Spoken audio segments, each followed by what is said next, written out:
हरे कृष्ण प्रभु जी। राजोवाच यथा संध्यते ब्राह्मण धारणा यत्र सम्मता यादृशी वा हरेदाशु पुरुषस्य मनोमलम्। हरे कृष्ण प्रभु जी, दंडवत प्रणाम। राजो उवाच यथा संधार्यते ब्राह्मण धारणायत सम्मता यादृशी वा हरयदासु पुरुषस्य मनोमलम्। हरे कृष्ण रविदास। यथा संधारते यथा संधारते ब्रह्मधारणायत्र सम्मत तादृश हृदेषु पुरुषस्य मनोमलम्। हरे कृष्ण। और कोई राजो बात? उवाच यथा संधार्यते ब्राह्मण धारणा यत्र समन्मता यादृशी वा हरिदासो पुरुषस्य मनोमलम्। हरि बोल। तो कल हमने देखा था कि जो भगवान के साकार स्वरूप की स्मरण करने की विधि है, इस पद्धति की जब किसी को आदत होती है तो वो भगवान के साकार स्वरूप को, सर्वगुण संपन्न है जो स्वरूप भगवान का, उसको देखने की आदत में जब कोई स्थिर होता है तो स्थिर होकर के वो मनुष्य बहुत शीघ्र ही भगवान की प्रत्यक्ष शरण में जाता है और प्रत्यक्ष शरण में जाकर के उनकी भक्ति को प्राप्त करता है। कल हमने ये देखा था। इसलिए हम सब लोगों को भगवान का श्रवण करना चाहिए, कीर्तन करना चाहिए। और जब श्रवण और कीर्तन करते हैं तो उससे भगवान का स्मरण होता है। जब भगवान का स्मरण होता है तो हमारे अंदर का सारा अशुद्धि खत्म हो जाता है, हमारा हृदय, हमारा हार्ट बहुत क्लीन होता है और हम लोग बहुत खुश हो जाते हैं, हमारे जीवन में हैप्पीनेस आती है और हमें भगवान की प्राप्ति होती है, भगवान के शुद्ध प्रेम की प्राप्ति होती है। ये कल का श्लोक था। और अभी तक सुखदेव गोस्वामी कह रहे थे, अब परीक्षित महाराज कहना शुरू कर रहे हैं। इसलिए लिखा है राजो उवाच, मतलब राजा ने बोलना शुरू किया। कौन से राजा? परीक्षित महाराज। यथा संधार्यते ब्राह्मण धारणा यत्र सम्मता स्मरणी वदासु पुरुषस्य पुरुषस्य मनोबलम। फिर भाग्यशाली राजा परीक्षित ने आगे पूछा, हे ब्राह्मण, कृपया विस्तार से बताएं कि मन को कैसे और कहाँ लगाया जाए और कैसे धारणा को स्थित किया जाए ताकि व्यक्ति के मन से गंदे विचार दूर हो सके। तो भक्तों, हम सब के अंदर गंदे विचार हैं हमारे मनों में। तो राजा परीक्षित ने पूछा कि किस प्रकार से हम इन गंदे विचारों को अपने मन से दूर कर सकते हैं और किस प्रकार से अपने मन को स्टेबल कर सकते हैं, स्थिर कर सकते हैं और अपने मन को कैसे और कहाँ लगा सकते हैं। तो आइए, तात्पर्य भाई अर्चनीय, वंदनीय, प्रातः स्मरणीय जगत गुरु शिल प्रभुपाद जी द्वारा, शिल प्रभुपाद की जय। प्रभुपाद बता रहे हैं, बद्ध जीव के हृदय में स्थित मलिनताएं ही उसके सभी कष्टों का मूल कारण होती है। तो हम लोग बद्ध जीव हैं, कंडीशनड सोल हैं। तो हमारे जो हृदय में बहुत सारी गंदगी है, ये गंदगी हमारे कष्टों का कारण है। जैसे किसी को कोई कष्ट होता है तो उस कष्ट का कारण होता है उसके अंदर की गंदगी। जब डॉक्टर उस गंदगी को साफ करता है तो गंदगी जो है के साथ साथ उस बद्ध जीव का बीमारी भी ठीक हो जाती है। उसी प्रकार से हम लोगों के अंदर मलिनताएं हैं। तो बद्ध जीव भौतिक अस्तित्व के अनेक प्रकार के दुखों से घिरा रहता है, किंतु अपनी घोर अज्ञानता के कारण वह भौतिक संसार में दीर्घ कारावास जीवन के दौरान संचित हृदय में स्थित मलिनता के कारण होने वाले कष्टों को दूर करने में समर्थ रहता है। वास्तव में उसे परमेश्वर की इच्छा की सेवा करनी होती है, किंतु हृदय में स्थित मलिनता के कारण वो अपनी मनगढ़ंत इच्छाओं की सेवा करना पसंद करता है। ये इच्छाएं उसे मानसिक शांति देने के बजाय नई समस्याएं उत्पन्न करती हैं और इस प्रकार उसे बार बार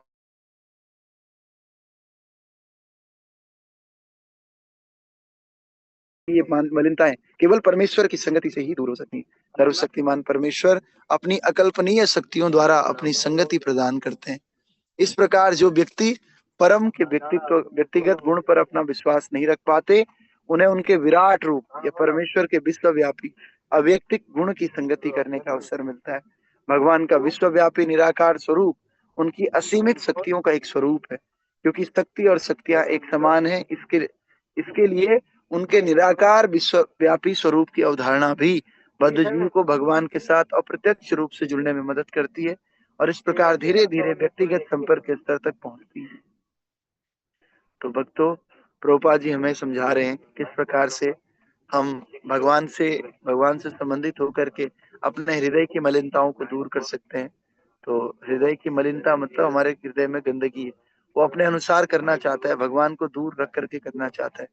लेकिन ये सारी इच्छाएं हमें मानसिक शांति की मानसिक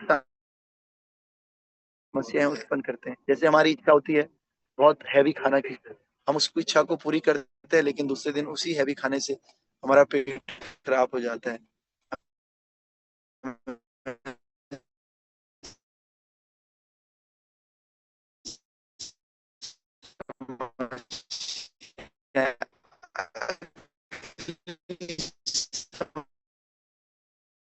समस्या उत्पन्न होती है।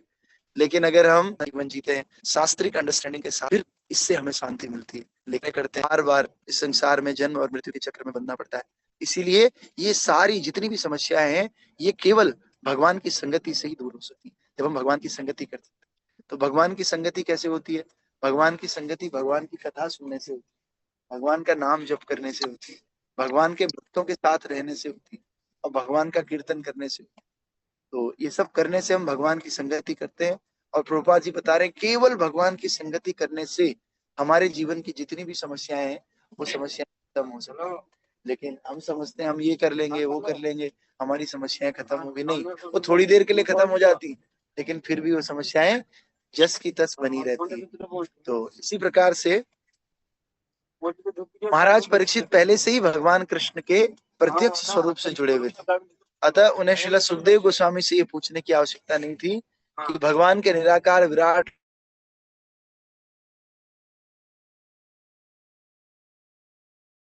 का विस्तृत वर्णन चाहा, जो भगवान के दिव्य स्वगुण स्वरूप को आनंद के रूप में समझने में समर्थ है। तो वास्तव में परीक्षित महाराज तो पहले से भक्त हैं, उनको सब पता है कि कैसे भगवान की भक्ति करनी है। वो हम लोगों के लिए पूछे कि भाई सामान्य जनता का कैसे भला हो, ताकि भगवान उत्तर दें और उस उत्तर से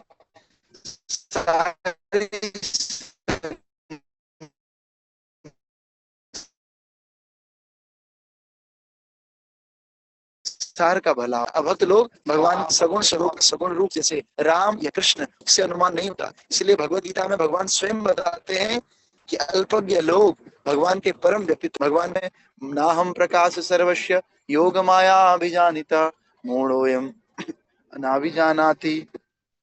कह रहे हैं कि मूढ़ लोग जो मूर्ख हैं वो मुझे समझ ही नहीं सकते, मुझे समझने के लिए बुद्धि की आवश्यकता होती है। इसलिए भगवान कह रहे जो बुद्धिमान मनुष्य है वही मुझे समझ सकता है।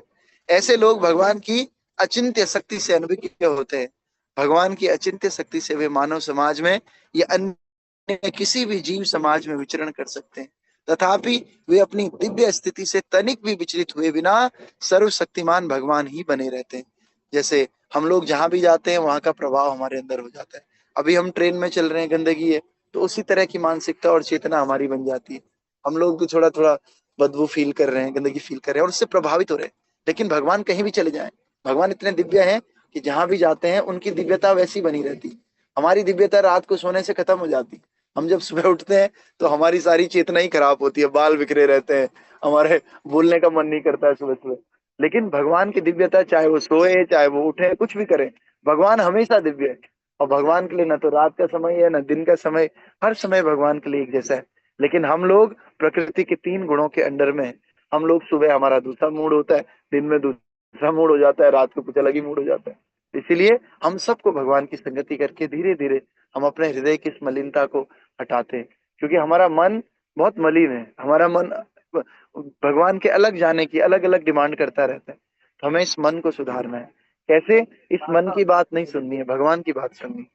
इसीलिए संत बताते हैं मलिन मन की हर बात बेकार है, हरि नाम ही सार है।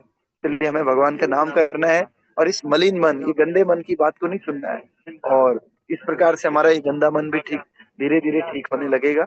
और अतः जो लोग भगवान को उनके सगुण सनातन रूप में स्वीकार करने में असमर्थ हैं, उनके लाभ के लिए महाराज परीक्षित ने सुखदेव गोस्वामी से पूछा कि प्रारंभ में मन को उन पर कैसे स्थिर किया जाए, और गोस्वामी जी ने इसका विस्तार से उत्तर दिया। कई लोग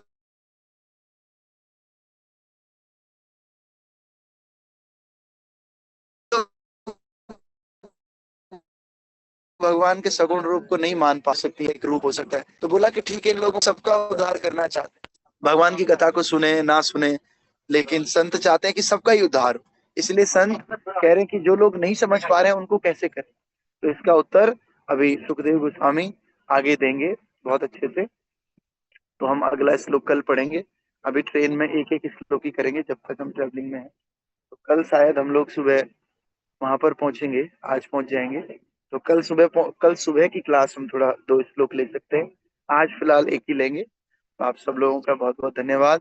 अभी हम मंगला आरती करेंगे और मंगला आरती करके आगे कल हम देखेंगे कि जो क्वेश्चन परीक्षित महाराज ने पूछा कि कैसे लोग शुरुआत में भगवान को समझ सकते हैं, जो लोग एकदम से भगवान के गुणों, भगवान की लीलाओं को समझने में असमर्थ है, वो लोग कैसे शुरुआत में भगवान को समझ सकते हैं।